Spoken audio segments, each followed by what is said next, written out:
What's up, all you party rockers in the house tonight? Before anyone corrects me, I know it's party rock is, but whatever. This is Video Games Are Hard. I'm Average Trey with my co-host Sid. Hey, welcome. That was a great intro. Thank you. I asked for it, and it happened. And totally now we're not planned that out. I didn't write it down anywhere, so yeah. Episode 31. Yeah, we're here. Episode 31. No guest. I just wanted to see how long the pause was. Why do you like to see how long silence can I don't last? know. Sometimes That's I just like want the to worst see thing how you can long. do on a podcast. I just want to see how long it'll take for you to be like, well, Sid's not saying anything.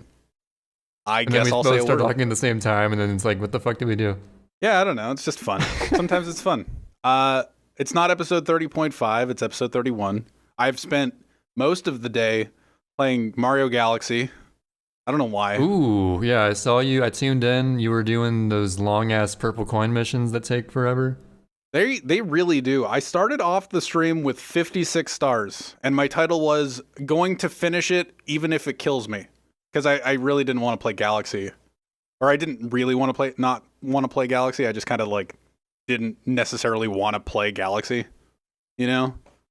And then I spent 6.5 hours playing the game. That's definitely where I drew the line in my Luigi playthrough. I did 100% with Mario the first time, and then started up Luigi to get the famous 121st star after all that. But after 60 stars or so, I remembered, oh yeah, I gotta play those boring purple coin missions. I think I'm done playing this. See, the purple coin missions are okay. I feel like the second half is better than the first half of the game. In some regards. There's also some tedious stuff too, though. God, some of those purple coin levels are literally 10 minutes long. Longer in some cases if you can't find one. It's in, like, I'm fine with, somebody was in the chat, PokeSprouts was in the chat, and he was saying, like, man, some of the remaining stars you have to get are going to be really hard, so I don't know if you're going to be able to get, like, I don't know if you can do it in one sitting. And he meant, like, I responded to that with the air of, I would much prefer difficulty over this, you know? Yeah, I mean, then there are a handful of difficult stars in that game, like the Baldergeist Daredevil. I beat that first try. I don't know how people think that's difficult. I thought it was hard as a kid. Genuinely. But, well, it's whatever. Everybody gets... I died a few times on the purple coin of Luigi, like the 2D Luigi. I always thought that was the hardest one when I was a kid, but I didn't know... I'm the opposite way. I think I got that Luigi one like first or second try as a kid. To be fair, all right, entering that star, you think that you have to collect all 100 coins. Every purple coin star up to that point was collect every single coin in this map. Nah, dude, my sense of... Or, you know, maybe I played that after I played one that had more than 100 coins. So maybe I knew I didn't have to get all of them, which might have helped. SB was in the chat and he was just like, I think they're not, like, I don't think this one's strict. And I'm sitting there going like, what does that mean? Like, do I just trust that? Do I blind trust that? Eventually, like, I think it was like my 8th. Yeah.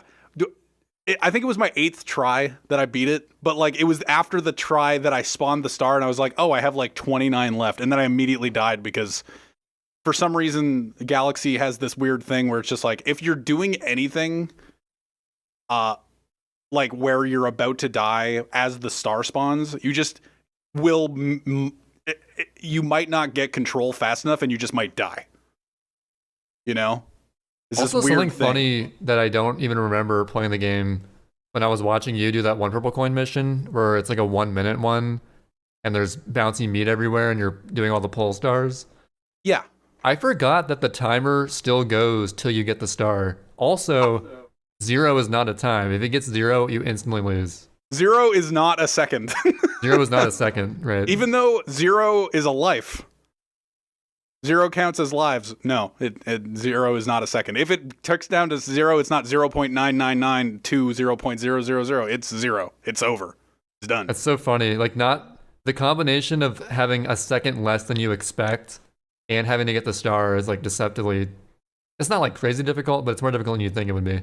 Yeah, I eventually got it, but it was fine. It was whatever. I liked that mission more than a lot of the other ones that took me one try. Just like, oh, there's 100 purple coins. And you have to just look through every nook and cranny of this level. It's like, okay. I guess if you take it as like a relaxing meditative experience, just exploring every little bit and not like I need to get through this game, I gotta rush through it. Yeah. If you're just like taking it as like a chill posy vibes experience, it's not too bad. But I thought it was fine. I just didn't like getting to the end of it and being like, okay, I need 1 coin. and that is always the thing. It's the Shadow the Hedgehog syndrome, like I said earlier. You have to kill 40 enemies, and there's exactly 40 in the whole level, so don't miss one. It's tough. It's a tough road to hoe. But yeah, I was looking at it the same way. I think Galaxy is like hunting down Korok seeds in Breath of the Wild, where it's just you just walk through it. You're not trying real hard. You're just hanging. Well, it's not anywhere near that cryptic, but it's the same vein, yeah. Yeah, where you're relaxing. Just like, oh, this is a relaxing children's game kind of a thing. I don't know. Nothing about game. Entering the stream today, I was sitting there going like, I think Galaxy sucks. Like, I think Galaxy is the worst thing ever. I'm forcing myself to play this. And I was like complaining about a podcast that I'd listened to literally 8 years ago where there was a games journalist from the television channel G4, if anybody remembers that, with Attack of the Show. One of the games journalists was on a podcast that I listened to one time in 2011. Very weird reference. And they were talking about how Galaxy was one of their top 10 games of all time. And at my 17-year-old self or 19-year-old self, whatever age I was like, oh, yeah, that totally makes sense. And my 15-year-old self was just like, yeah, this is one of the greatest games of all time when I played it the first time. But then, like, thinking back now, the guy was probably 10 years older than I am right now. I cannot even think about Galaxy being in my top, like, touching my top 10. And do you think that's because of speedrunning Sunshine, or do you think that would happen without doing that? I think it's because I think speedrunning Sunshine definitely had a part in it. I think speedrunning Sunshine just made me so much better at video games in general. Like, more conscious. Me too, except they still suck usually. It's made. I feel like you're not bad at games. No, dude, trust me. The reason people have like a false image of how good I am is I don't stream the games I'm bad at, which is every other game I don't stream usually. Fair. So, just letting you know.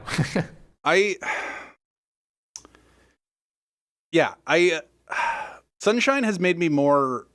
I thank Sunshine for a lot of things. I thank Sunshine for just giving me more.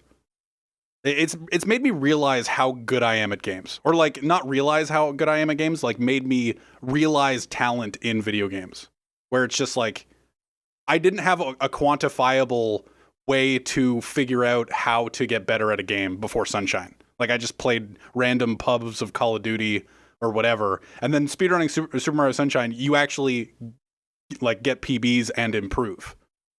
And Sunshine is where I learned that for not just video games but any task, it's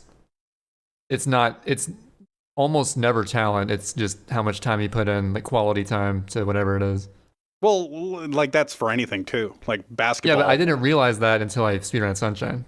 Yeah, and I always assumed like, oh, that guy's good at piano because he's just a god at piano. But no, it's just he really dedicated himself to it and enjoyed it. He faked it until he made it. Yeah, you have to put in that grind, and you can't just do whatever you want. You have to do something that you're actually passionate about, and then you can probably get good.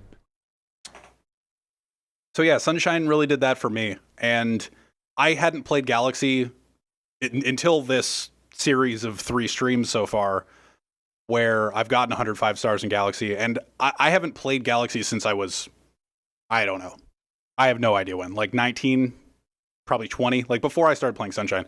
So replaying this. Oh, you mean the last time you played it? Yeah. Okay, that makes sense. Yeah. I hadn't replayed it since then, and I don't know. Playing Galaxy, playing Sunshine made me realize games that didn't have great mechanics or great like movement mechanics. I'm more observant of those things now. I don't remember what the original question was. I thought you were just talking about Galaxy in general. Yeah, I don't know. I think Galaxy's okay. Oh, my question was, did you think that playing Sunshine is the reason you no longer put it in your top 10? Partially, but it's more of like a third eye opened kind of a way, where it's still like, Right. if I knew before Sunshine, I don't know how to phrase that, but like it just made it so that it's way more obvious that it's not the case, you know. Mhm. But yeah, Galaxy's fine. I'm ended on a fine. I still It's have 15 fine. stars to. I still have 15 stars to get, but I don't know. It's fine. The Whatever. problem for me with Mario games, unless I'm speedrunning them, is they don't have any replay value to me, hardly. Whereas, like, Zelda games, I can see myself, oh, I can go back to Wind Waker, maybe, or Twilight Princess, or especially Breath of the Wild. But with Mario, I don't think I'll play Odyssey again anytime soon. I don't know. There are moments in Zelda. Like, Mario doesn't have the story moments to relive. Right, Mario's more like, do all the platforming things, and then you do the thing.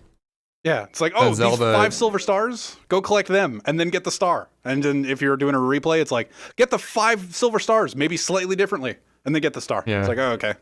Like Zelda, Awesome. there's always a lot more nuance to it, a lot more cinematic. You can get a lot more out of it than just the gameplay. Yeah. But on the topic of Mario Galaxy, Breaking Bad. That's super on topic. I don't know how to transition to this at any point in this whole episode. Breaking Bad. Basically, I'm a person who never watches TV except for like occasionally I hear about a show and I'm like, yeah, I'll check out the pilot, or maybe like I've seen a handful of Sunny in Philadelphia. It's Always Sunny in Philadelphia episodes because those are hilarious. But like, I basically never watch Netflix or Hulu or anything, right? But I've always heard like Breaking Bad is this really amazing show, like super well written and all that. Everyone just sings its praises all the time whenever I hear about it. And what sparked me originally watching this show was just like some dumb meme tweet of the show I saw on my Twitter feed. And it has nothing to do with anything. I don't even remember what the meme was. But seeing that meme was like, it sparked something. I was like, okay, you know what? I'm going to actually watch this show, see what all the hype's about. And this was literally like 5 or 6 months ago this started. But around a week ago, I actually finished all 5 seasons, watched the whole thing, and without spoiling anything, it was pretty freaking awesome. Yeah. It was definitely worth my time. See, I'm a kind of person who I cannot binge watch anything. Like, I would actually watch maybe 1 or 2 episodes a week as my experience. Out of binging shows, I feel like I'm wasting time if I watch more than 1 in a row. Just psychologically, it doesn't feel right to me. I feel like it feels unhealthy. Yeah, it's Like- something with that too. Like, whereas with video games, it sort of feels justified to keep going, but with like a TV show, it's like, well, I'm That's just weird. sitting here rotting away watching this. I should do something else. I could be getting better at my speed game. Yeah, exactly. There's always video games I could be improving at. But to tie it into video games, it was a really sick show, really well written. The way they sequence everything, like they'll show you like something that seems unimportant, and they'll come back to it later, and you put the pieces together. It's so sick. Really great characters, amazing acting, 10 out of 10 show. But one particular scene in this show, I think it was somewhere like maybe like middle of season 4 or so. I forget exactly where it was, but one scene in the whole show ruins my immersion completely, and it's video game related. Okay. And it involves Jesse Pinkman. I'm not going to say anything else about it to not spoil anything. Please watch the show if you haven't. There's a scene where Jesse Pinkman and a couple other characters in the game are having a grand old time playing a video game as like a family unit, essentially. And guess what game that was? They literally showed Sonic 06. Nice. They cut the footage of Sonic 06 multiplayer on the TV, and Jesse Pinkman and company are like, oh, I'm gonna get you. I'm gonna get like, you. Dude, it's fucking Sonic 06, dude. Oh, no. So it was clearly like Sega product placement, right? Like, I know I was in there. But every scene in the whole show was like really well acted and seemed realistic until I saw people enjoying Sonic 06 multiplayer. I was like, wait a minute, hold up. That ain't right. dude, video game scenes in all television always bring me out of it now. Where it's just It's like always like you can tell like some old like non-gamer wrote it sort of. So it's just like also we got to put it in here because product placement. Sega paid us good money. I'm sure they did. Otherwise, why would they show that game? It's like well, it's not even that. Sometimes, like if they show the game, yeah, that takes you out of it. Whenever they show somebody playing a video game and don't necessarily even show the game on the screen, or just like show their hands on the controller. Yeah, they show them like mashing all the buttons. I'm just like, this is horrible video game playing acting. Like, who would mash all these buttons the way he's mashing these buttons? I feel like it was a lot more like that in the 80s, but nowadays they do a better job about it, I think. I don't know. I don't know. I mean, you're still right, but I think they're getting a little better about it. Either way, yeah, just that one Sonic 06 scene. What season is that? I think it was middle of season 4. Okay, so I've never seen it. Yeah, because you watched up through like the first couple episodes of season 4, I believe. Yeah, I watched the first 2 episodes of season 4 twice trying to get through it, and I just kind of like stopped.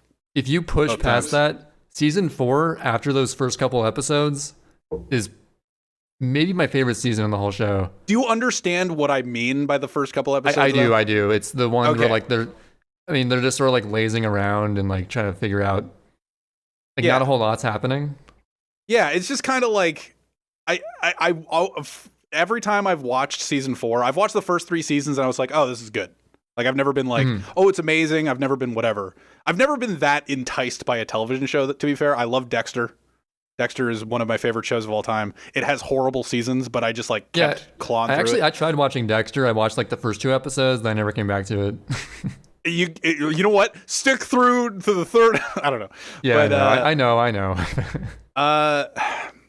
With season 4 of Breaking Bad, I always watch those first 2 episodes in the same session. I'm like, okay, well, I'll watch the 3rd episode another day, and I just never get back to it. And then like a year later, I was just like, okay, I'll try watching season 4 again. Watch the first 2 episodes again, and went, okay. You got to push through that. It's without spoiling anything. That's the motto of this whole section. Basically, like they introduced Gustavo Fring at that point, right? The Pollos Locos, fucking yes, Pollos Hermanos, not Pollos Locos. I know of who you're talking about. Yeah. So Gus Fring is like a huge part of season 4. Yeah. And it's insane. That's all I gotta say. So I would recommend. I would suggest giving it another chance. I'll probably give it another chance. I could probably watch it on something. But of course, you gotta put aside the time playing Mario Galaxy to do that. Yeah, I gotta not play Mario Galaxy. It's a tough decision, but you gotta do it. It was a fine stream of Galaxy. I had a fine time. That's good. It's whatever. It just to bring it back to actually no, I'm gonna talk about Dexter. Dexter's great. Everybody should watch Dexter, except for the ending. Don't watch the end. Or watch the end. Even the ending of Breaking Bad, I thought it tied it up really well. Yeah, I'm jealous of that. It's like when Game of Thrones season 8 came out, there was a lot of people coming out of the woodwork being like, well, Game of Thrones joins the leagues of fans of other shows that ended horribly. And it was the first time in years that Dexter's been referenced. Where it's just like, yeah, Dexter, all the memes that came out after Game of Thrones season 8, it's just like the gates of heaven opening up and the Dexter fans and the Lost fans and whoever welcoming the Game of Thrones fans through the gates. Just like, oh yeah, hey guys, we had bad endings to our shows too. Just like, okay. It must be hard to end something like such a long series. You gotta have something that's like it resolves everything and it's not just an ending to like some episode. It's gotta like feel complete. It must be difficult. It's probably really hard. Dexter, had seasons like hit and miss for sure. Like Breaking Bad, from what I've heard and what you tell me, all throughout the series, it's just like hit, dope ending, whatever. Like it all worked out. But Dexter was one of those things where it's just like, oh, the first 4 seasons were good, and then it was just like it's bad, it's hit and miss, and then it just kind of ended, and you're just like, oh, okay. Whatever. Yeah, I kind of hate that shit. You always feel like a weird taste in your mouth when that happens. Yeah, this ending's trash. Game of Thrones, I feel really bad for Game of Thrones because the first 7 seasons I've heard are amazing. Just like amazing, amazing, amazing. Oh my God, this is the greatest thing on the planet. What the hell was this last season? So I feel kind of bad for that. At the same time, I feel glad for not even bothering to watch it. Yeah, I dropped out of Game of Thrones when there was like a 10-year-old breastfeeding. I always talk about that. Like, I'm out. Yeah, I'm just like, yeah, I think I'm okay. Like I'm not really attached to the plot at all. I'm not really attached to these breasts right now. I'm a big fan of Sean Bean, but like, I don't know. I feel like this is, and then he died. I'm like, oh, okay. Spoilers for season 1 of Game of Thrones, I guess. I didn't even watch the show, and I know that. So I feel like that's not really a huge spoiler.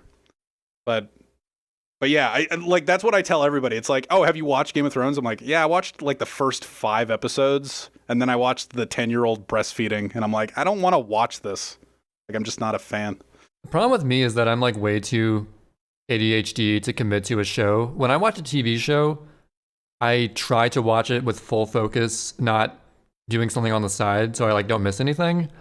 But like 95% of media I consume is probably just random YouTube videos, which you can easily, most of the time, just like listen to on the side while you're playing a video game or talking to someone, or like making lunch or something. But like a TV show requires like my full focus, and I just typically I can't find time for it most of the time. I feel like that's interesting. I agree with you. I feel like television, or a lot of episodes of television, is full focus. But if you asked anybody, it's just like, yeah, I peruse Twitter, I whatever. Well, at the same there time are as watching like a lot of things. There's some shows that are just kind of, you know, not as well written, maybe kind of trashy, that are like whatever, have them in the background. 90 Day Fiance. Yeah, stuff like that, or like some shout-outs, like Bachelor show or something. Dude, oh yeah, okay, I get it. Yeah, like reality TV and whatever, sure, you can have in the background, but like a serious crime drama type thing, you gotta have attention to. Yeah, if you ever watch Dexter, dude, if you have Netflix, you can watch Dexter. That is true. Perfect. Because I can't. I actually don't have Netflix. Wow. I have Hulu because it comes with Spotify, but I'm really sad that you can't watch because Dexter. I would hardly ever use it. That's fair, I guess. I would only like, why would I pay whatever a month to not use it? I was having a discussion the other day with somebody. I was just like, oh, I could watch Dexter too. Like, I don't know, because I've seen the entire series and I have like first 4 seasons on DVD. I bought a lot of, like, I have Stargate SG-1 and Stargate Atlantis, all the seasons on DVD. I have half of the series of Dexter on DVD. I was very about getting the seasons of shows before like Netflix became massive. Mm-hmm. Like, I guess Stargate isn't really accessible on any platform except for like Amazon Prime, kind of. But yeah, somebody the other day was telling me that, oh, I could watch the entire series on Dexter, or on Dexter, on Netflix of Dexter. And I was just like, oh, really? I can do that? And I hadn't known that before, and I went and searched it. It's always America.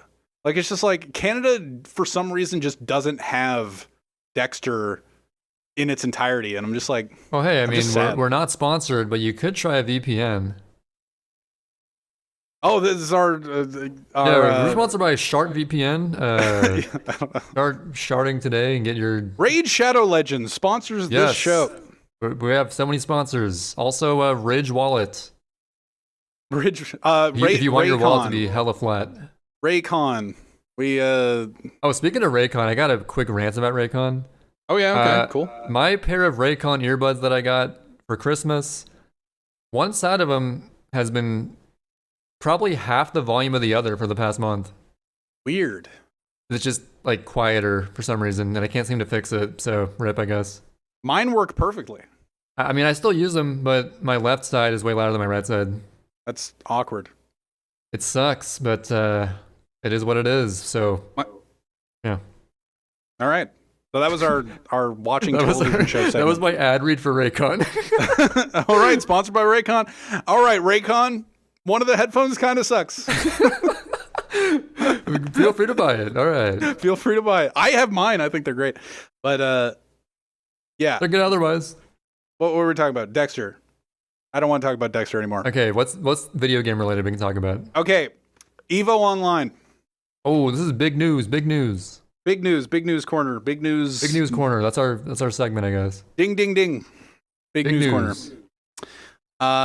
So yeah, Evo Online's a thing. They put out a new trailer for Evo Online. It's gonna be like 4 weekends in July, which is insane.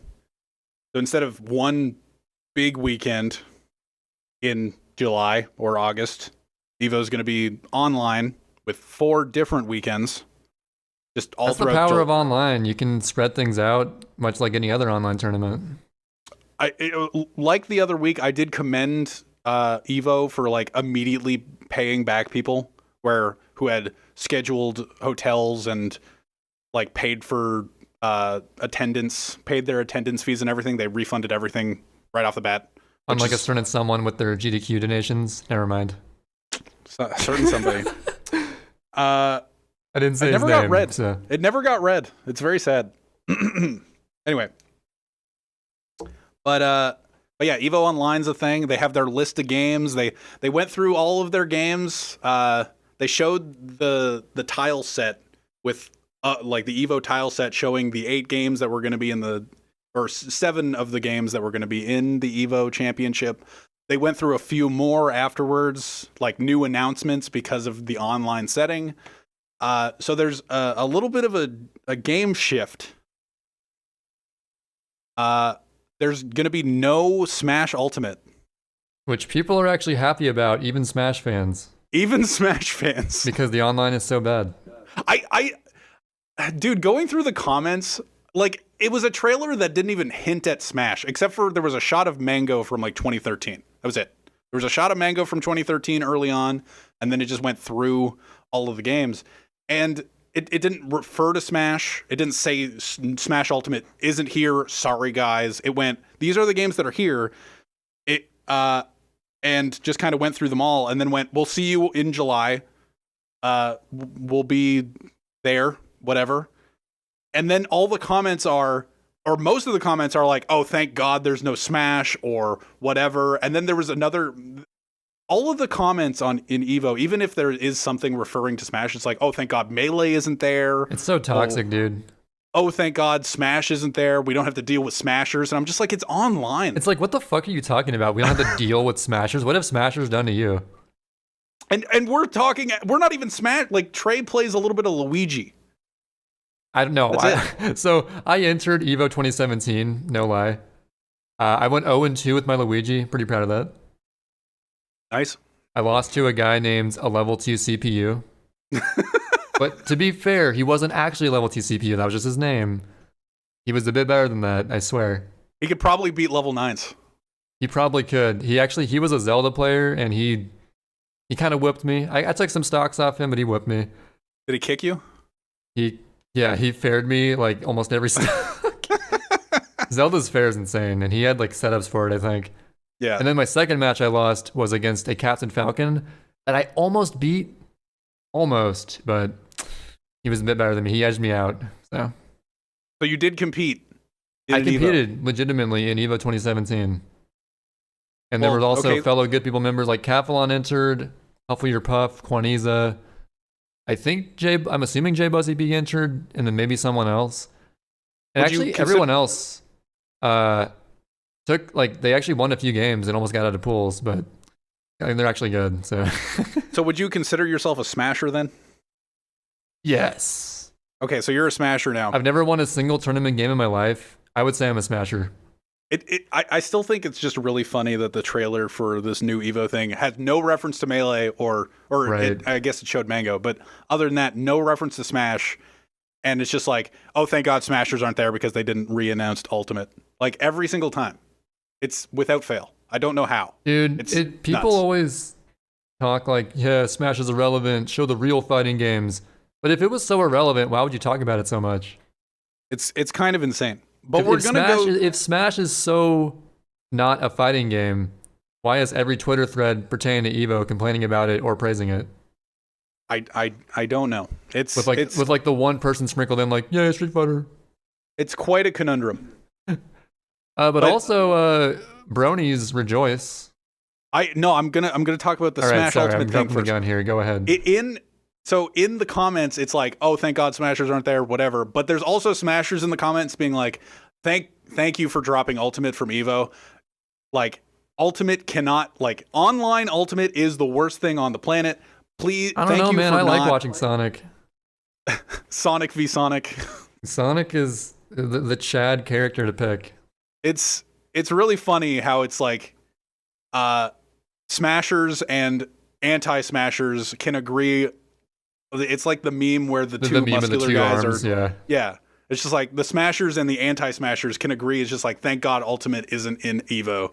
Or it's just but like, I still don't understand like the anti-Smasher thing. Like, thank God Smashers aren't there. It's why? What do they do to you? I don't know. Like, they wouldn't even be connected, I don't think. Or no, like, they have no relation to any other fighting game. It's just its own thing. So but yeah. People are weird, man.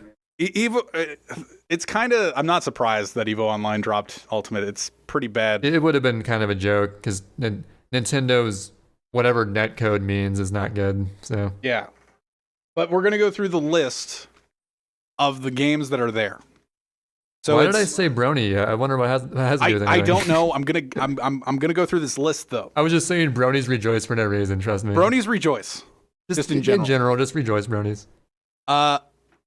It might not. It's not going to have anything to do with a game that I'm going to note in this list. No, it was just totally unrelated. Just totally unrelated. Mellow, Michael. Bronies rejoice. Yeah. Under Night in Birth. All right, that's one. Woohoo!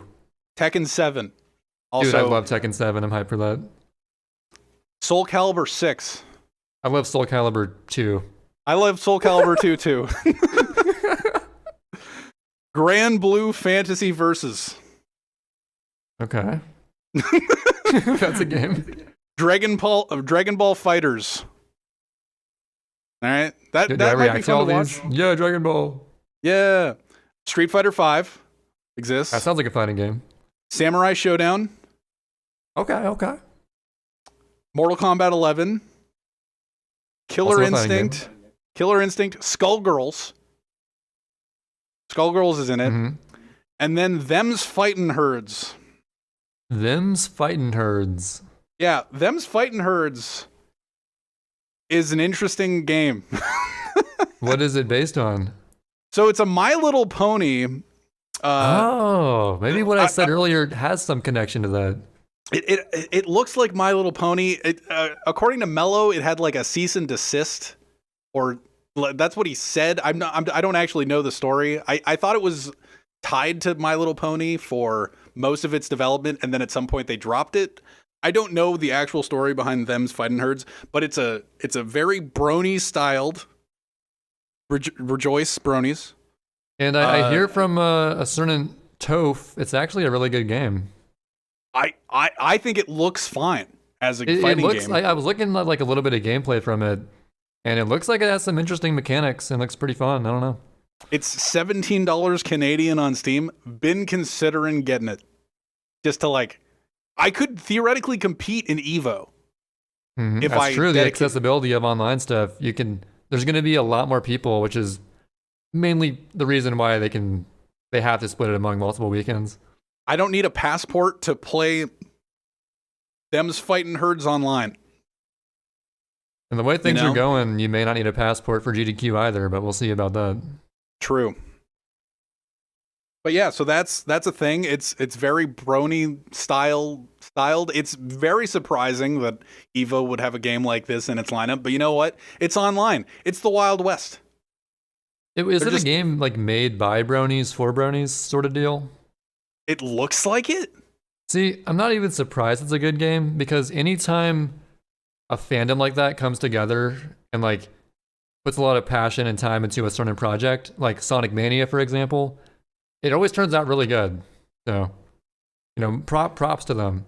I think it looks fine. And you know what? I wouldn't consider spending $17 on a video game that I didn't have my full. I guess I've spent more money on worse games. Shoutouts to Luigi's Mansion 3. Totally unrelated. Ooh. It's funny that I rag on Luigi's Mansion 3 so often. I don't think it's bad. I just like got frustrated with people being like, this is the second coming of Christ. Yeah, I never thought it was that hype. I was like, Yeah, it's a cute little nod It's fine. to the previous games, but yeah, at the end of the day, it's just Luigi's Mansion. Nothing crazy. You know what? You know what I'll say? Galaxy is probably lower on the tier list than Luigi's Mansion 3. Really? Maybe? I think I might enjoy Galaxy more than Luigi's Mansion 3.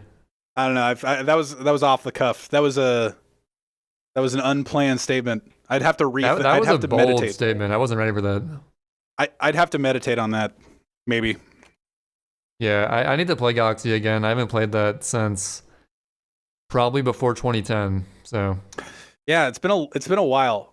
Things have changed in gaming, just in general, since those games have come out, and I think they're fine. But yeah, so that's Evo. Evo's happening. I'm not a big fighting game guy. The only reason I really ever watched Evo at all was because of Melee or Ultimate. Not that I you know what's ironic is that Melee actually works pretty fucking well over the internet with faster Melee and Dolphin and stuff. Yet they're just never gonna have Melee and Evo again. So rip Melee. Yeah, it's unlike Ultimate, the quote-unquote net code is actually good with Dolphin, so they could do that if they were willing to, but it is what it is. I've heard that like over longer distances, it's really it's bad in comparison to a lot of games. That could be true Melee? if like a European player is playing an American player. Well, that's true, but I don't know if Evo's actually region locked yet. I've read a little bit on it, a little bit of what they're doing. I've only read like 2 articles on it, and I don't know if they're actually letting Europe participate. I feel like that would be a thing to like just snip off, but who knows? Well, surely internet is not perfect for any other fighting game as well. So I wonder if this will lead to, well, for multiple reasons, it should lead to drastically different results than a usual tournament, because the multi-week format would probably favor players who might get playing fatigue more, if you know what I mean. Because in those in those 2 or 3 day tournaments, you probably get pretty tired by like the second or third day with so many games back to back. But with like multi-week sort of systems, you can rest up between each match. See, I don't know if that's going to be the case though. Like I more read it as they're not going to have every game each weekend. It's going to be one game on that weekend. You know. I assumed it was like all games spread out across 4 weeks. I don't know for sure, but I more saw it as, okay, we're going to have Them's Fightin' Herds and Skullgirls on the first weekend. The second weekend's going to have Street Fighter, and you know what? It'd be funnier if like Street Fighter and Them's Fightin' Herds is on the same weekend, you know? So you're saying like one game is dedicated to one weekend? That's how I see it. But all right, then I'm full of shit. I haven't researched anything, but that's what I thought it was. I haven't researched it that much.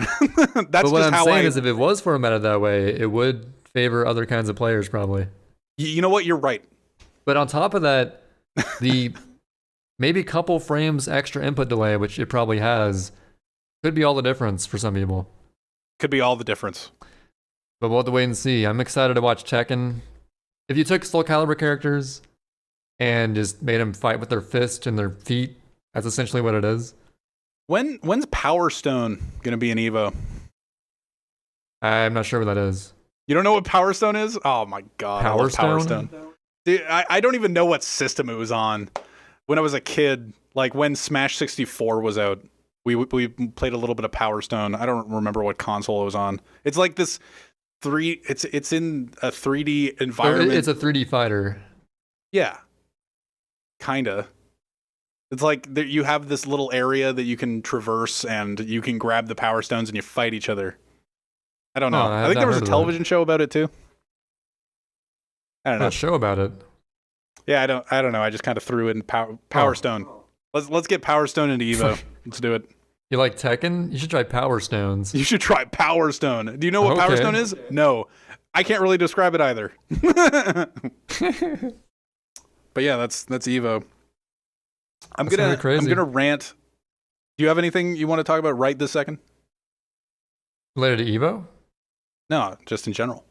Oh, I mean, I could mention that like you streamed today, but I also streamed for the first time in a month. Perfect. Some SSX Tricky. I watched it. Which it was is great. A game that I It's the second speed game I ever picked up after Sunshine back in 2014. But I tend to like take long ass breaks from it. Like I'll play it for a couple weeks and then put it aside for anywhere from 3 months to this last stint was like almost 2 years, I think. That's a long stint. But I came back to it not to play race mode, but to play a different mode known as show off mode, where it's going for the highest scores possible. And I was doing emulator practice, grinding various sections of Garibaldi, the first track in the game, over the past couple weeks, just practicing. There's a lot of like really, really precise things you got to do in that category, especially in the route that I'm using. And the practice paid off because I actually got a huge PB today that I wasn't expecting to get so soon, like day 1 of attempts. In 2015, I managed to break the 3 million point barrier, but today I managed to break the 3.4 million barrier. Smashed it. So like, yeah. 3.4 million points. That's I mean, that mostly came from some minor new routing I'm using, but also just being more consistent, getting a few more flake multipliers, score multipliers. And my ultimate goal for now is 3.5 million, which is doable. I don't know if I'll push beyond that in the future, but I also want to learn other tracks. I started learning Snowdream, the second track in the game. So yeah, look forward to more tricky streams in the near future, mainly because I'm bored of Sunshine and I felt like playing Tricky, so I'm playing Tricky. You know what? I have the same sentiment towards me playing Galaxy. I'm bored of Sunshine and Galaxy's here. Like I tweeted out my stream for Tricky, and I got a reply saying, "Where the fuck is Sunshine?" And it's just funny. It's like people act as if I'm obligated to play a certain game, but it's whatever. I mean, I understand why that happens. I don't get a lot of that, but I did watch the SSX stream. I did not know SSX worked the way it does, and the mode that you were playing. What's the mode called again? Sorry. Show off. The show off mode's really interesting because it has a timer countdown, so you can't just like jump down the slope and do tricks the entire time. You have to like manage your time through checkpoints. Yeah, so there's like certain times for each checkpoint that you had to pass, and you get like a little bit more time. Yeah, and that's really cool. So you just have to go for mass point locations instead of just doing tricks every so often. I don't know really how SSX worked. But yeah, so the best way to gain points is not to just like spam Ubers anywhere, but it's like to maximize how many points you get from each jump that you do in the form of the snowflakes that give you either ×2, ×3, or ×5. Yeah. And those are, especially the ×5, those are like crucial. Which are like power-ups that you go through. Mm-hmm. But one of the other, my favorite thing about it though, is it going to be, are you going to say rails? Yeah, the rails that don't, you just don't, gravity doesn't work on you. I love that. I think that's so funny that you could just go down the hill, get as many points as you want, and then turn around or like somehow maneuver yourself to turn around and then grind up a rail just as if you were going down the rail, like same speed, and just have this insane jump going upwards, and then get the snowflake, and then turn around, and then go down the rest of the. I love that. I think that's really interesting. The way that rails are programmed in SSX games is insane. Like, for some reason, gravity doesn't apply, and you can, as long as you have speed boost, you can go full speed any direction on any rail in the whole game, no matter where it is. I think that's really cool. You can do a funny thing where like you can like grind back up a rail at full speed, jump off of it, grab a multiplier on the way up as well. And I remember as a kid, I would like mess around. There's a track called Pipe Dream, which is more of like a play around track where it's like a bunch of half pipes and rails everywhere. And I would just like fuck around I would free run Pipe Dream, just grinding up rails to all kinds of places and messing around the half pipes and stuff. But yeah, the rail thing, I take it for granted so much, but thinking about it critically, it is super weird, but it makes it super fun. Dude, rails. Bro, rails. We started talking about it, like I was in chat and you were on stream, but we started talking about it, how it like triggers the same part of your brain. Like the show off mode, like grinding for a score rather than like a low time, it's like the same part of your speedrun brain. Yeah, high score attempts are in the same vein as speedrun attempts. Yeah, even though it's like quite literally like the opposite thing you're doing. Yeah, it's like what other game was I playing? I don't know. I was playing a game where it's just like last as long as possible, like Devil Daggers. Devil Daggers, or even like DMC Devil May Cry you were playing. Sure. I don't know. Were you going for scores on that? You're grinding for score in like Bloody Palace in DMC Devil May Cry. DMC Devil May Cry, great game. People that play the original series of Devil May Cry hate it because they made like Dante's hair looks like a mop joke in it, and people didn't like that. But I've never played any of the other games. Great game. Anyway, same part of your brain, just like grinding for score, grinding for staying staying alive as long as possible, grinding for a lower time. Like they're like challenge runs in the game that exist. You know, it's just like a similar part of your brain that you're triggering, just to stay alive as long as possible, get the most value out of your moves or your tricks or your attacks, or just grind down your time, or do this as fast as possible. It's just like challenge that you're putting onto yourself in a video game. I don't know. It's nice. It goes back to Donkey Kong, where high score attempts and that were hype, and like breaking 1 million points in that game was a super. It was like a pretty widely known thing. That was a pretty big deal. Yep. But I don't know what you even call that. Like speedrunning is a pretty established name, but what do you call high score? Like score challenge? I kind of liked the idea of just like challenge. You just called it challenge runs. A challenge run, yeah. Yeah, I like that. There should be like a word for specifically going for a high score. Yeah, I'll agree with you. It doesn't roll off the tongue as well. Score running. Yeah, score run. We're doing a score run. That's how you do it. Usually we're going to think of names for stuff, but this is going to take a while to think of. It's going to be one word. It's going to be score run, no dash. If you have any ideas for what to call going for a high score in a game, let us know in the comments below. A good idea. You know what? I was actually thinking about it when we were talking about the 1 to 10 range. So in the Huffle episode, we were talking about the 1 to 10 range you can have as a normie video game player, like what your upbringing in video games would be. 1 to 10. I remember this question in the previous podcast. I was sitting there going like, dude, I should have asked, like, as the transition to the rest of the show. It's like, well, whatever. We've answered our way. Huff's answered his way. I'm the most normie of all of us, it seems. But put your rank in the comments. I don't know.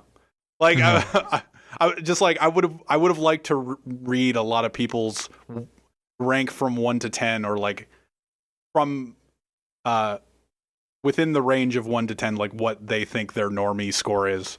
Like if anybody would put a 2. Like I still don't even know what mine is. Yeah, I don't know. I feel like it's hard to rank that because from your perspective, what you played growing up is normie. But it could be like totally weird. It just totally depends on your honesty with yourself. You know? Yeah, it's like, let me think about it. Was playing Osu for 5 years normie or not? It's like, oh, it's normie for me. It's like, well, you're being dishonest. I don't know why our go-to obscure game is Osu. It's not even that obscure. It's not obscure anymore. But yeah. That was you asking for the comments. I was just like, oh man, I really wanted to ask the comments for that one. Like, what is your normie score? Whatever the fuck that means. 8.5, I think. Anyway, but yeah. So we were talking about that. Well, that's tricky. Do you have anything else in your notes? I do have more stuff in my notes. I have more speedrunning news. You want to hear my speedrunning news? Dude, I'm a fan of score running news, but speedrunning news I'm pretty cool with as well. So ZFG, CLG ZFG. He's been playing 100% Ocarina of Time. And he's recently started doing the runs again. And he was practicing beforehand. Glitchymon notably got the world record from him earlier this year.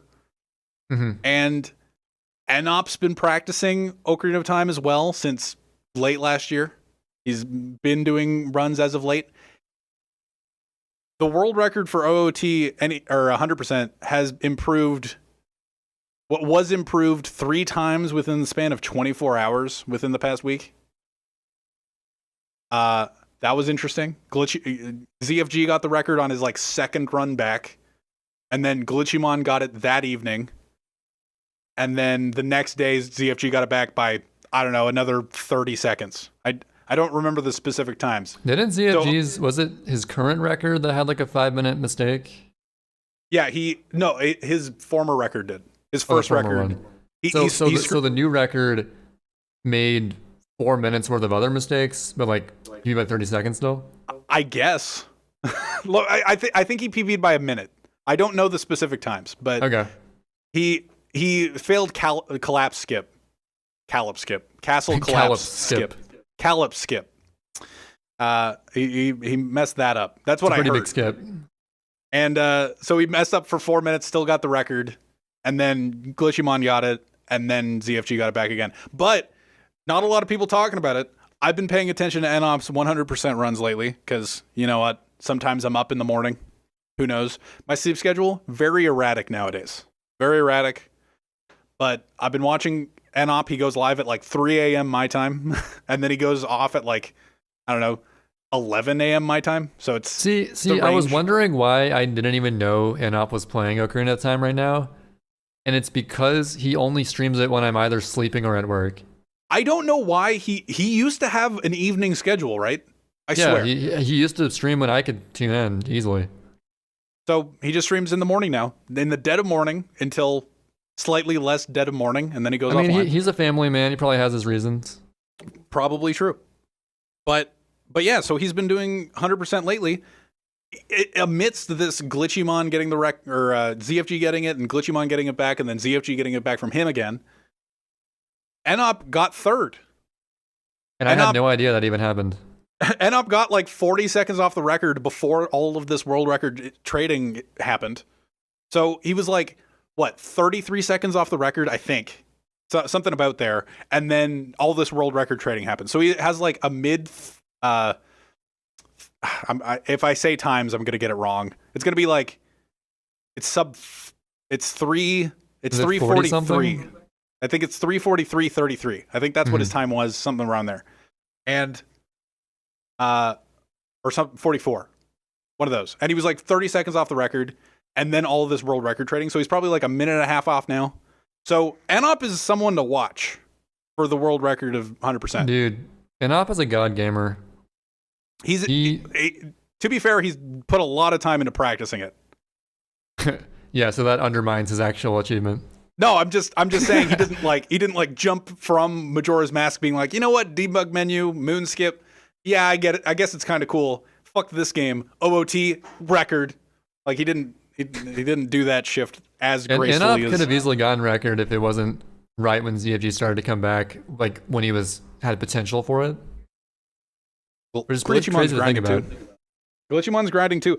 And OOT 100% is interesting right now. Doesn't the route change like every week? I think it's settling. I feel like it's settling. Dude, it was settling in 120 5 years ago as well, trust me. Yeah, but now like SRM is a thing, whatever SRM stands for, the arbitrary code execution stuff. Oh, right. Yeah, I remember that. Like, I feel like there's not much more to go from there, you know? You would say that, but we also thought Ocarina of Time, any percent was dead at 1810 or whatever. I think it's really funny that the arbitrary code execution doesn't even really affect 100% all that much either, because it doesn't affect the requirement of getting the stuff. Like no, right. Like no source requirement. It's huge in no source requirement, but for regular 100% where you have to actually get it from the place, you still got to do it. Like they get the long shot and everything. They get a lot of things in a small point in time in Zora's River at the start of the run, but they still have to end up going to get everything. So it only saves so far it's saved like 9 minutes, maybe less, but there's probably more to improve considering he lost 4 minutes in Calip skip. I love that Calip skip. I'm going to commit to Calip skip. Dude, I like that name a lot. Yeah, so he lost 4 minutes in Calip skip, still got the record. And then in the next run, he still made it he got collapse skip and then only improved the record by a minute. So there's probably somewhere to go. Not for me. Wait. He got collapse skip. What about Calip skip? He missed Calip skip. Ah, damn, not again. Yeah, that's a 4 minute time loss. I'm counting on you, ZFG. But yeah, it's interesting to watch. So I don't know, it's just fun. Just fun gaming news, fun speedrunning news. That's the spirit of competitiveness. No game is safe. At some point, it will. People will be gunning for those records if they're passionate enough. True. It is funny. Paper Ario is making a statement in 120 shans. Oh yeah. That's a thing. I haven't really been watching, but every day he tweets out a new PB he has for that category. He has a 230 or a 257 now. 237. Yep, a low 257, banking on 256, and granted he got first try fruit, so I mean, come on. But yeah, carried by RNG. Carried by new routes and RNG. He sucks. Carried. Now, Paper. Let's just say Paper Ario has officially transformed into the cooler Paper Ario. I've seen that meme. It's a good meme that I stole from another meme third video. Anyway, yeah, Paper Ario's really good. If you want to watch some Sunshine, if you're mad at me for not playing Sunshine, go watch Paper Ario, as well as the several dozen ever active top players. It's been pretty active recently between all the new Zoomers, probably Japanese players. Sunshine's popping, I'm just not playing it, or Sid. So. Yeah, I'm not playing it either. But you know what? This morning, I'm gonna be totally honest. I was sitting there going like, I guess I'll turn on Sunshine, and then I was just like, you know what? I'm gonna finish Galaxy. I guess I'll turn on Galaxy for 6 hours instead. I guess I'll turn on Galaxy. Sometimes it'd be like that though. As a gamer, sometimes you're sitting there looking at games you want to play, and you're just like, I don't know what I want to play. I was thinking about coming back to Sunshine after I finished Radiant Dawn, which I'll talk about in a second. But just wasn't feeling it, and I wanted to play Tricky again, so that's what I'm doing. Good, bro. Let's play some Tricky. You know, world records are finite, as we all know, so you may as well play what you enjoy playing at the moment. Truer words were never spoken. Make friends along the way. Yeah, make sure to make friends. If you're not making friends, bro, just stop gaming, dude. Come on. Speaking of friends, let's talk about Fire Emblem, where you make friends in the lunch hall, the dining hall. Well, that's 3 houses, which I'm not playing that. Yeah, but you've played that Fire Emblem. Yeah. I like that was a better segue than my Breaking Bad one. I'll give you that. Galaxy. Speaking of Galaxy, Breaking Bad. No, but so I completed what is considered one of the hardest Fire Emblem games, apparently, which is Radiant Dawn on the Wii. And I would agree, it is pretty challenging. But actually, I learned on Twitter, I always thought it was Path of Radiance that had translation errors with the difficulty settings, but apparently they mistranslated the difficulty setting names in the English version of Radiant Dawn. So in the English, like the copy I was playing, there's easy, normal, and hard. And on JP, there's normal, hard, and maniac. But they're the same difficulties, just like switched over one name. So apparently the quote-unquote normal I was playing was actually the hard mode. Which makes sense in hindsight, because I'll tell you, it's hard to say. I feel like normal mode, which is actually hard, Radiant Dawn, which I played, is roughly the same difficulty as, or no, how do I word it? Okay, blind playthrough, Radiant Dawn normal, blind playthrough is roughly as hard as non-blind maddening mode 3 houses. Does that make any sense? Well, maddening mode was the mode that was the hardest mode, right? Yeah, that actually was like the maniac of 3 houses. And I did watch you play maddening mode 3 houses and have to replay many missions. Yeah, it was tough. Let's just say maddening mode to be like impossible without Divine Pulse, which lets you go back to different turns. Anyways, I completed Radiant Dawn, and actually one particular level like is single-handedly the hardest mission I've ever played in any Fire Emblem ever. And it's a very strange level. It's the final level in the game. And because it was a blind playthrough, I made it harder for myself than it had to be, not knowing of certain resources I could acquire leading up to it. Okay. Which would have helped me tremendously. But yeah, the final boss in that game, holy shit, man. I had to redo it at least 7 or 8 times. And I had to hope. Like basically, there's not many units to it. And like the final boss is like in the very middle. It's Ashera, like the goddess of whatever. You're literally fighting like a goddess. It's crazy.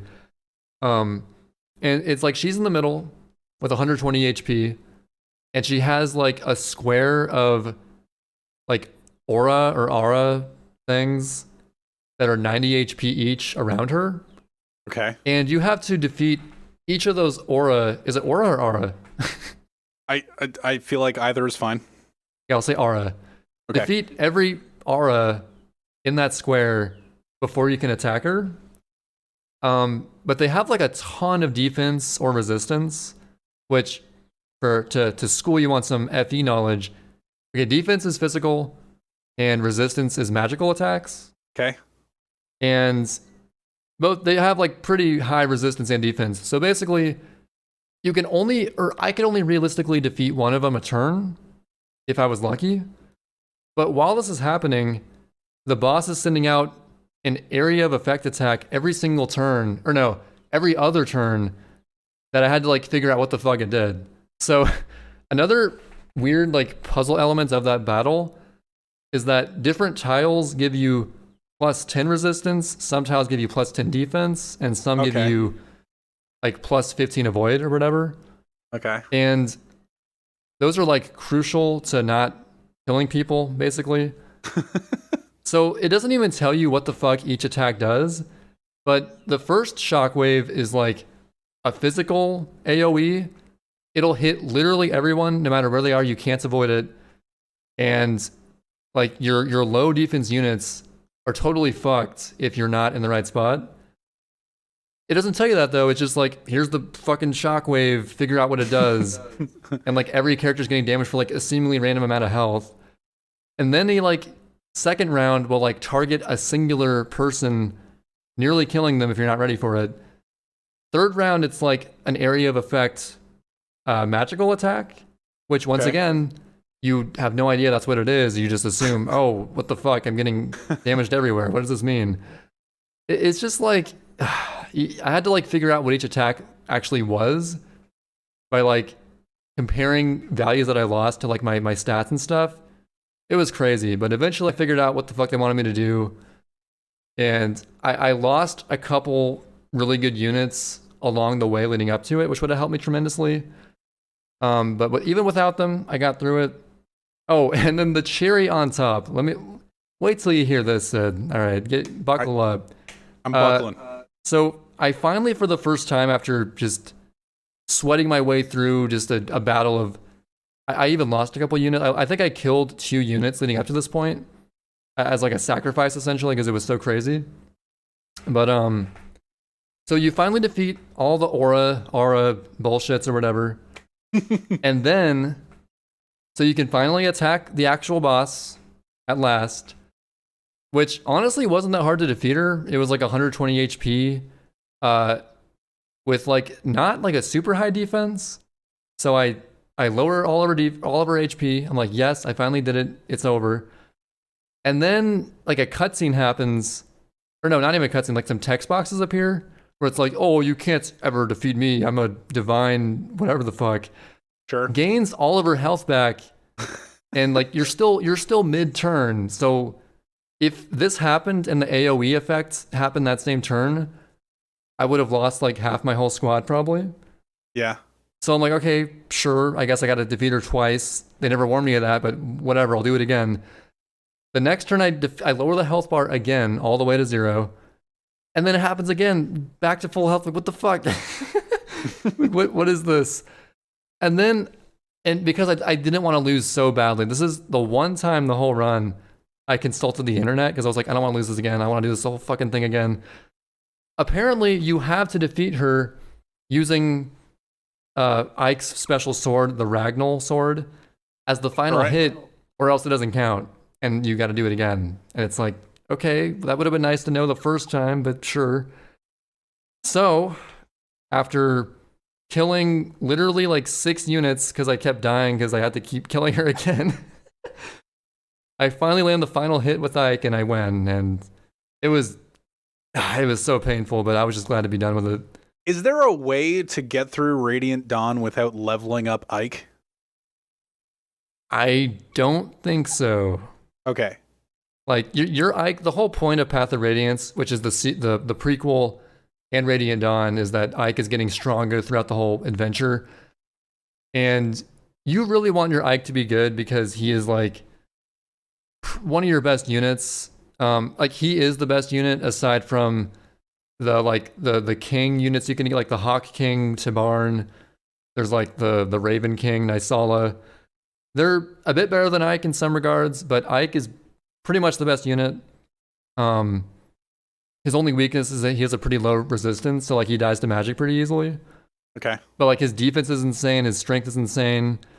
The Ragnall sword has infinite uses, so you just spam the Ragnall and fucking destroy everything. Which anything that has infinite use is really, really good, because in Fire Emblem you're always running out of weapon usages and stuff. So yeah, you have to get Ike to be good. And so, yeah, he defeats the fucker and you win. Yeah, there you go. All right. How far through that playthrough were you when you learned the difficulty thing, where it was easy, normal, and hard versus normal, hard, and maniac? I learned that after I beat the whole game. Okay. And I mean, I figured it was like, I heard it was a hard game. Actually, I should have gotten the hint because you can't even play hard mode till you beat normal mode, which is kind of unusual. Usually hard mode's always available at the start, at least for the games that I played. Yeah. But it was like locked away as if it was like a maniac sort of deal. But yeah, overall, the game has like a weird fluctuating difficulty. Like, it's a really well-made game. Like, it's honestly, I think, my favorite FE game I've played so far. If you put aside the negatives I had, like that final boss fight, not knowing what to expect going into it. Mm-hmm. But it like starts out super hard because you have like 3 different squadrons of like, basically this is the game where you actually end up using the most variety of characters because it switches between different groups every series of chapters essentially.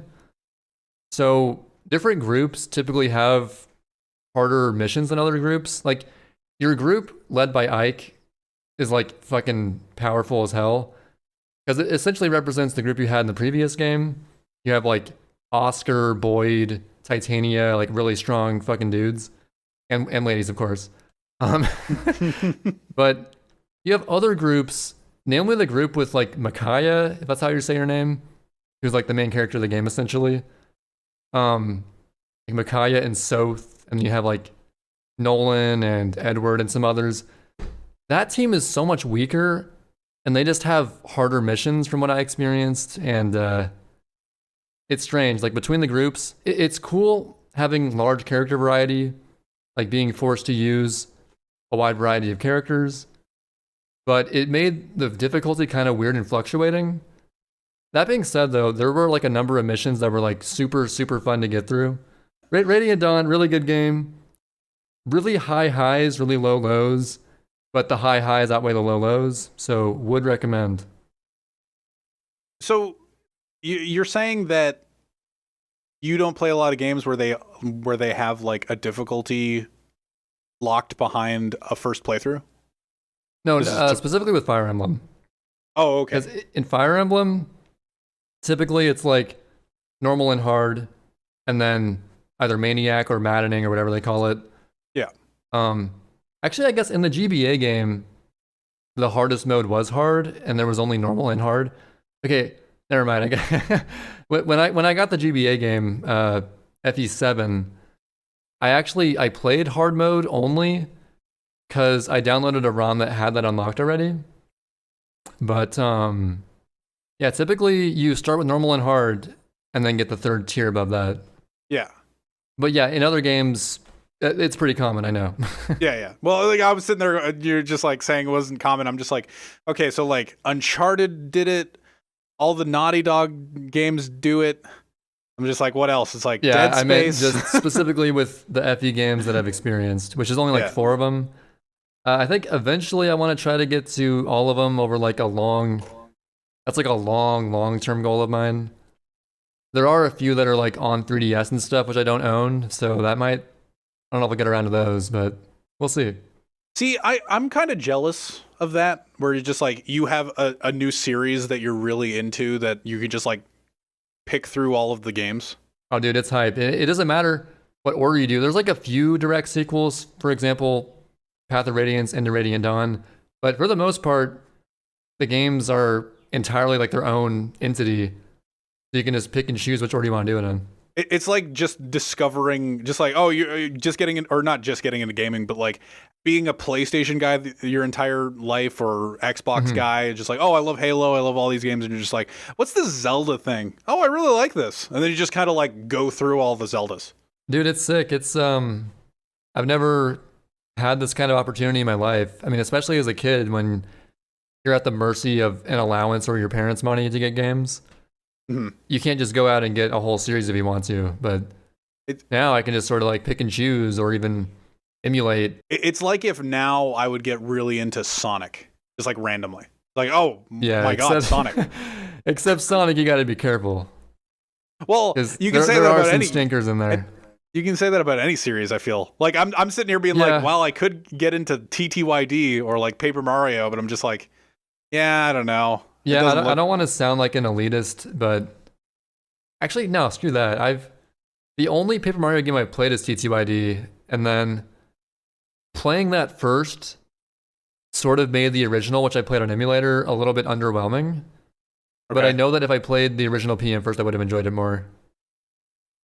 But TTYD, I feel like, just sort of takes the OG Paper Mario and makes it like better in every aspect.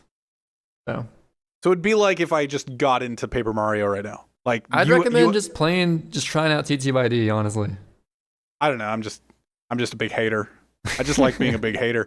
But anyway, talking about TTYD, Paper Mario Origami's coming out. The Origami King, is that what it's called? The Origami King. Yeah, that sounds right. I am cautiously hype about it. It looks fine. It looks good.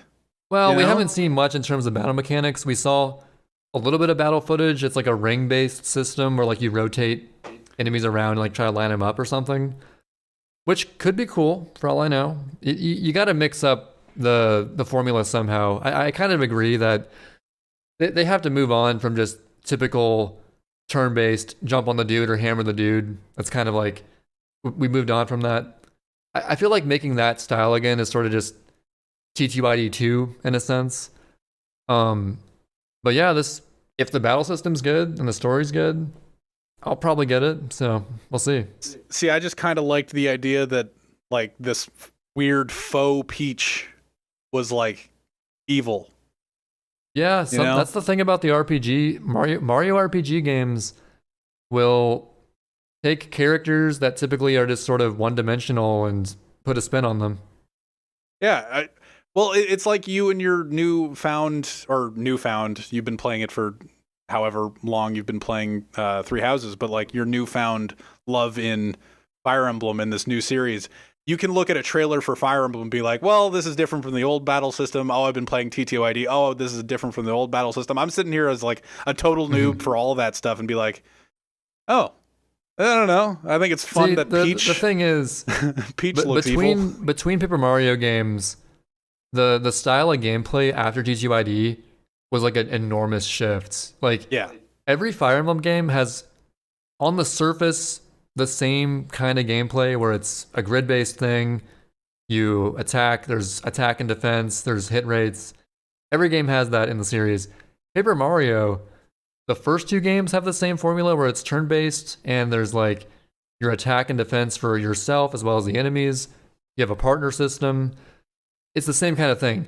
And then starting with Super Paper Mario and beyond, they just completely changed it. I never played those games, but they're not as well received for multiple reasons. It's just funny that I can sit here and watch the Origami King trailer and be like, oh, I don't know, it's kind of cool about the Peach. You tweeted out the picture of the like toads in the audience.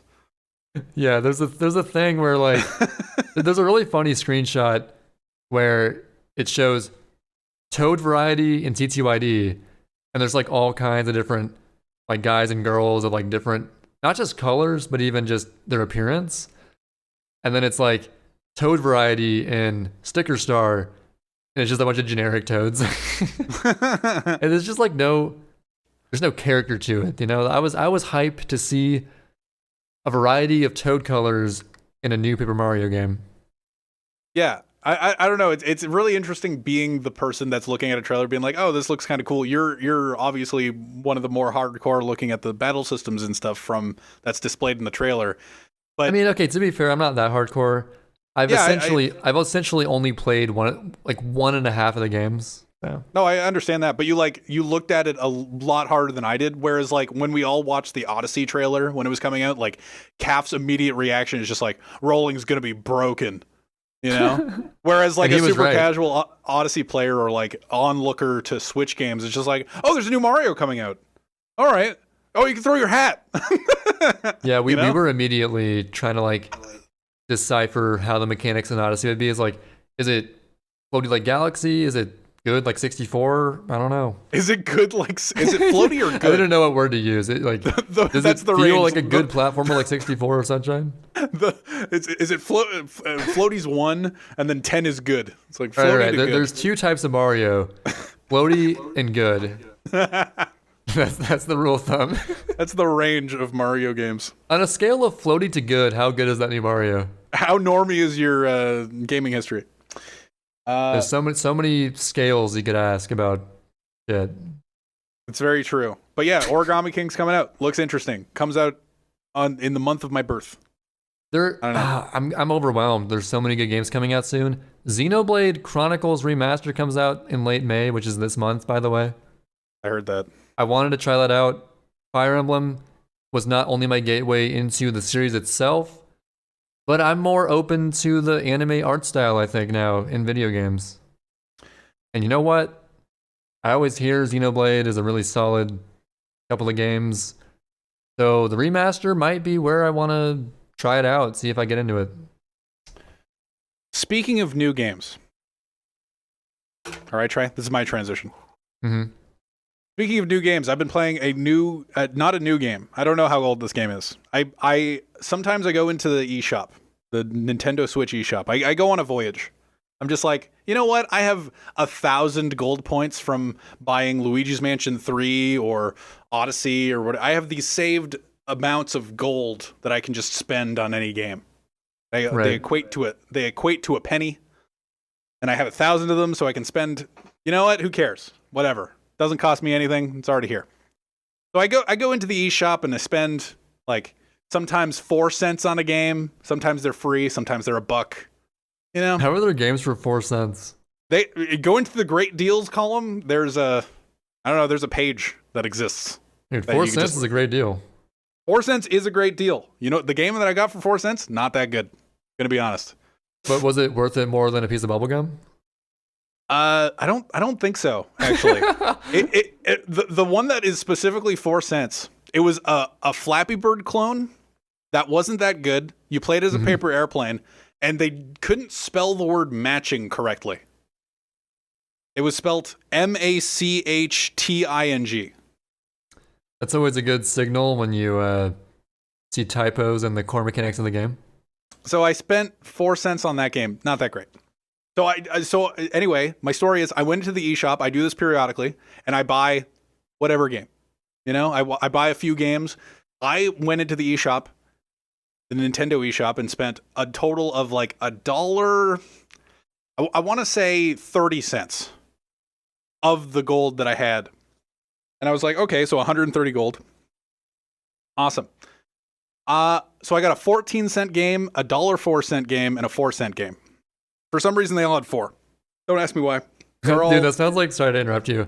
That's like a new BuzzFeed video. It's like 4-cent game versus $1.04 game. The $1.04 game, kind of dope. Gonna be honest. Okay. It's like a brain. It's called not a brain buster. And wait, not as in like KNOT? No, like NOT.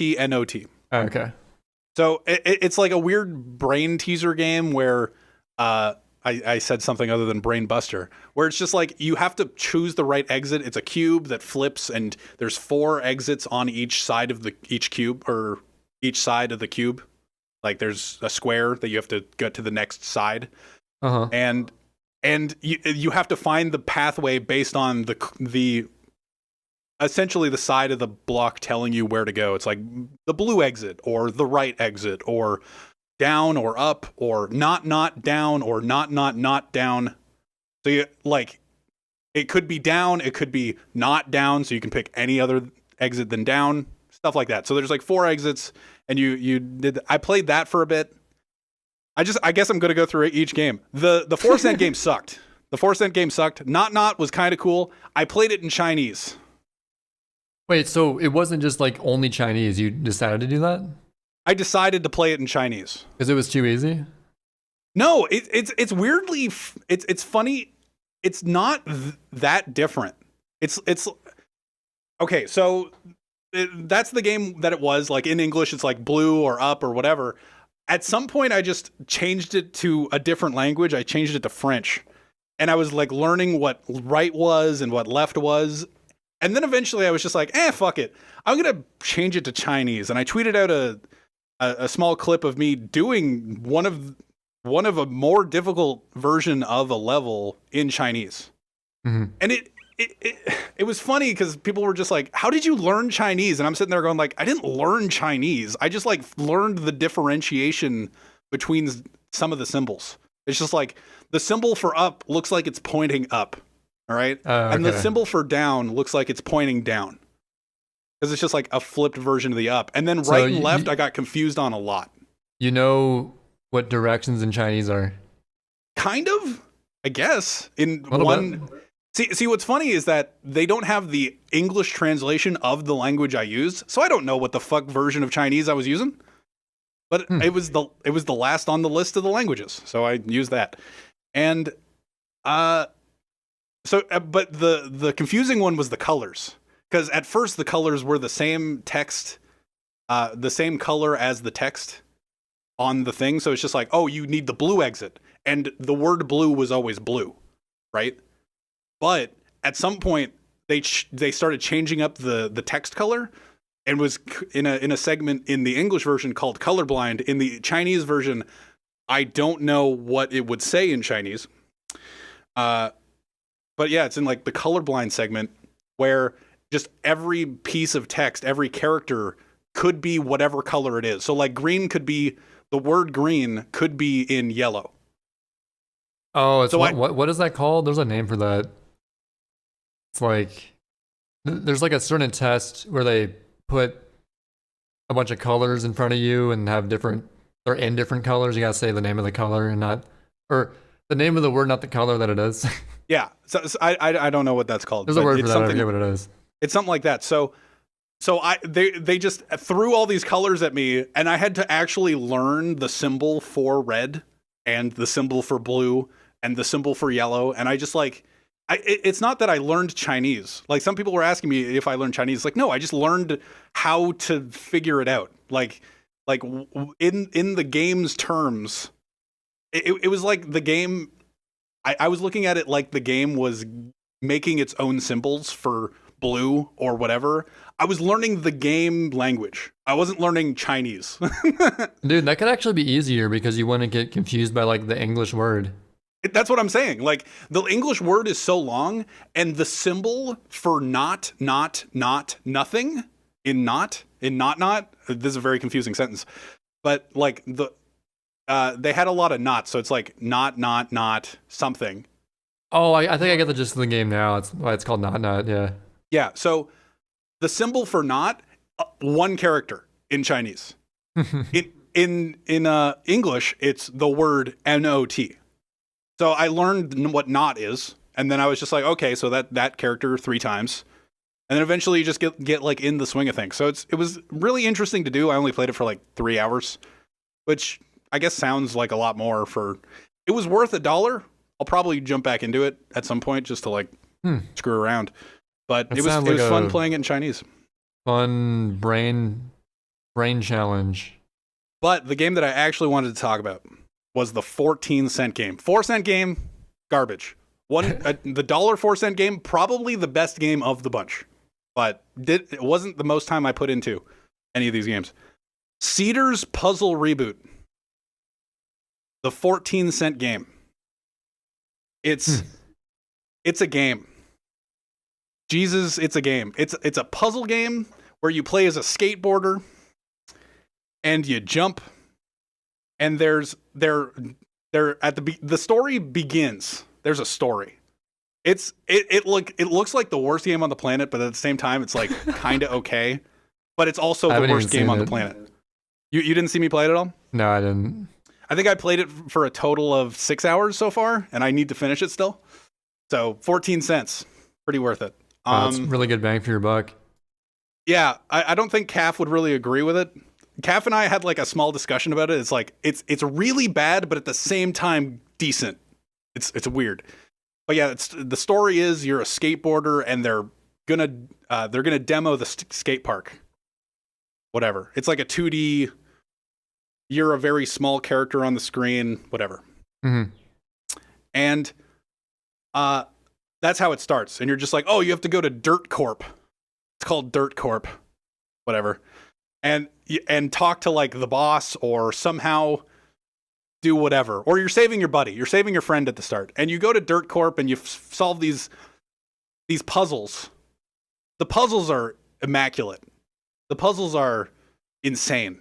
They like some of them are frame perfect jumps. It's like some of the puzzles actually remind me of Boshi, where it's not like that hard. It's not as hard as Boshi, but one of the stories about the maker of Boshi is one of the jumps, the eyeball jump. If anybody's watched a speedrun by Witwix or whoever runs Boshi, I don't know very many runners of Boshi. The eyeball jump. I haven't watched Boshi in so long. I can't remember. There's an eyeball jump in like World 7 or World 6 or something where. Wait, which theme was that? I think it's the one with the skeletons walking around. Castlevania? I think it's the Castlevania theme. Okay, it sort of rings a bell.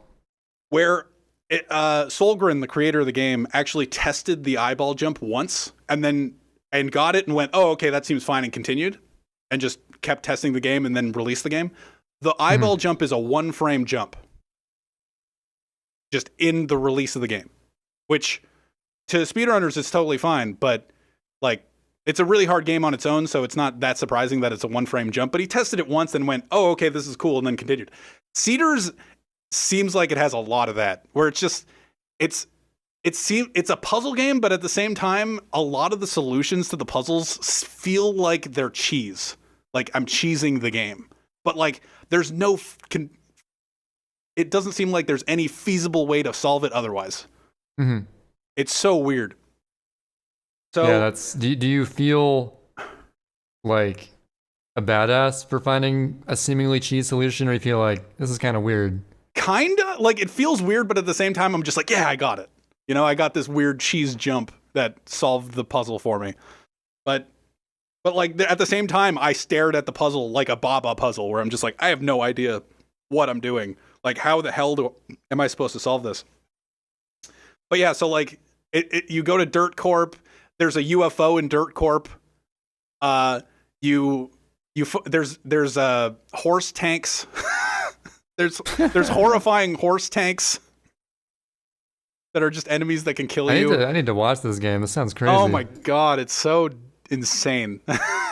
Like, for some reason, the horse tanks, when they first appear in Dirt Corp, and you have to solve this really obnoxious slide puzzle before this, it's just like, I don't know, you push blocks and then you like use a forklift and then you do a slide puzzle and you're like, okay. And then you enter Dirt Corp. And it's like, okay, there's horse tanks in Dirt Corp. And you're just like, what? And these are like horrifying things that are, I have no idea why they're in this game. And then you get to the bottom of it, and then there's UFO, and then there's another slide puzzle that I stared way too much at. Like I tried, it's like an 8 puzzle. Do you know what an 8 puzzle is? A what puzzle? An 8 puzzle. Can you describe it? It's a slide puzzle. It's like a grid by, it's just a slide puzzle. You know a slide puzzle? I'm gonna go to like your past broadcast, see this game for myself. I can't even picture it right now. There's a slide puzzle. This game is insane. There's a slide puzzle like in in Wind Waker where you in the what's the cabana in the cabana hut where there's the slide puzzles. The cabana hut. In the cabana in Wind Waker. Oh, you mean the 15 out of 16 puzzles? Yeah, that's what I know it is. Like the 15 puzzles. So there was an 8 puzzle in this game. I've never heard it called a slide puzzle before. It was an 8 puzzle within a 9 grid. Oh, 8 out of 9. I got you. And I'm sitting there going like, and I was trying to solve this puzzle for an hour and a half, just staring at it and sliding everything around and it not quite working. That just how slide puzzles work. And then the solution ended up being, and it ended up kind of be, I know I'm rambling. It ended up kind of being like the Zelda Skyward Sword end puzzle or end temple where you rearrange the rooms. Mm-hmm. So you rearranged I've never played Skyward Sword, but the insides. You rearrange the insides of Dirt Corp. to make some puzzle that works, like push a green block and whatever, and get over a ledge, but with moving all these rooms around, whatever. But it ended up being I had to just move the room that had the exit right beside my room instead of making this really complicated puzzle that would have just gotten me a hat within the game.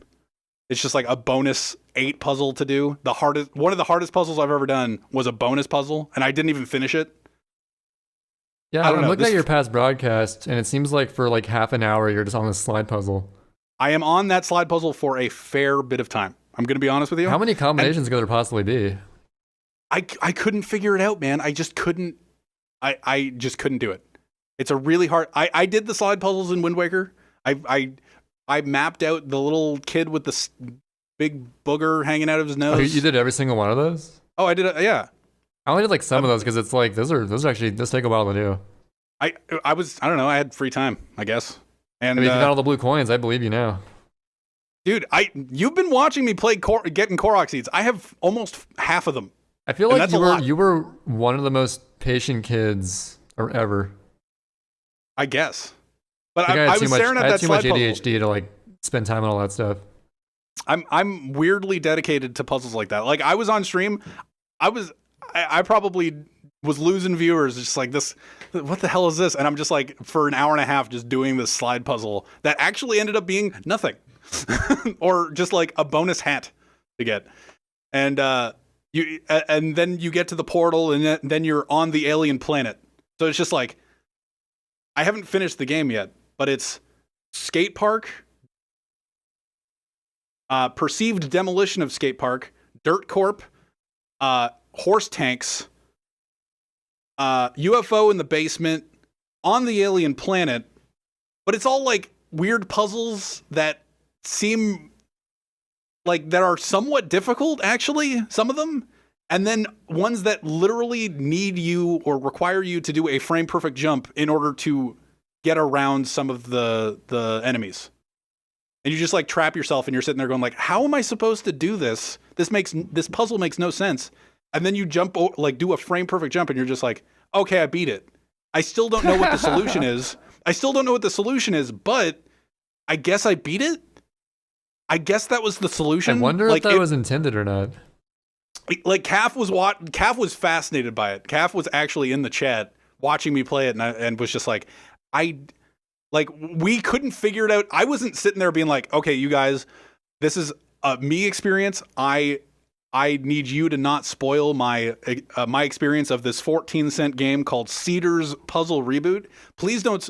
If it seems like I need help, please be quiet. Like, keep it to yourself unless I ask. I wasn't being that guy. I was sitting there going like, yeah, everybody can help me if you want. I don't really care. This is a 14-cent game. Like, you guys can be like, oh, do this. And I'll be like, all right, whatever. But no one can figure it out. There were literally people in my chat trying to help me out with Galaxy today. And I'm just like, I can beat Galaxy. Like, I don't know, man. You think of that fucking, what was that thing Pokesprout said? I don't know. What did he do? What did he say? You mentioned him earlier. I forgot what it was, though. He said a lot of things. He just suggested a lot of... You should try long jumping. Yeah, people have been in... There's always, like, 1 or 2 Galaxy speedrunners in my chat while I'm playing Galaxy being like, oh, like, you should do this. And I'm just like, all right, well, I don't really care. What the hell? Like, but with Cedars, I'm sitting there going like, yeah, if you guys can think of the solution to this, this is at the same time the worst, but like hardest puzzle game I've ever played in my life. Like, it's so weird. Like, there are 3 puzzles I can think of right now that I have beaten, but I don't know if I've actually beaten them. You know? Like, did I cheese it? Was it required maybe it's for me? Secretly like a weird combination of a puzzle game and a I want to be the guy game. Where it's like, here's a puzzle, but also frame perfect jump you have to do. Good luck. Like, I can't imagine people, like a puzzle game person that doesn't, not speedrun, but like that aren't that great at video games, because those exist, where it's just like, you're not that, your hand-eye coordination isn't amazing, but you're good at puzzle games. You know, you can right, math it out. The kinds of people who just enjoy a fun, casual puzzle game every now and then wouldn't be able to do that. No, they would definitely not be able to do a lot of the puzzles that I did. Not because I'm super smart. It's just like, I don't see a solution for this. I need to jump over this enemy at the earliest point I can without hitting its spikes. The really good puzzle games like Baba Is You and The Witness don't require any hardcore execution. No. Yeah, that is strange for that 14-cent game. And I need to finish it. I genuinely need to see what the ending of this game is. Where it's I the wonder most if anyone has like a fascinating... walkthrough on YouTube. A 14-cent game having a walkthrough on YouTube. Yeah, welcome to my Cedars Puzzle Reboot Let's Play. It's great. It's like, for some reason, it's both. It's not the worst. It's not the worst of the games that I've gotten low price on eShop, but it might be the best, but it's also not the best for sure. You know? Okay. I just wanted to talk about that for upwards of 20 minutes. And it was interesting. You never know what you'll find. What if like the best game ever is actually just like 1 cent? That's why I jump into the eShop games. I'm like, you know what? I'm gonna play this marble game where you swing on the roof. It's okay. I haven't spent any of my Nintendo gold yet. I pick at it. I'm worried that's gonna expire at some point.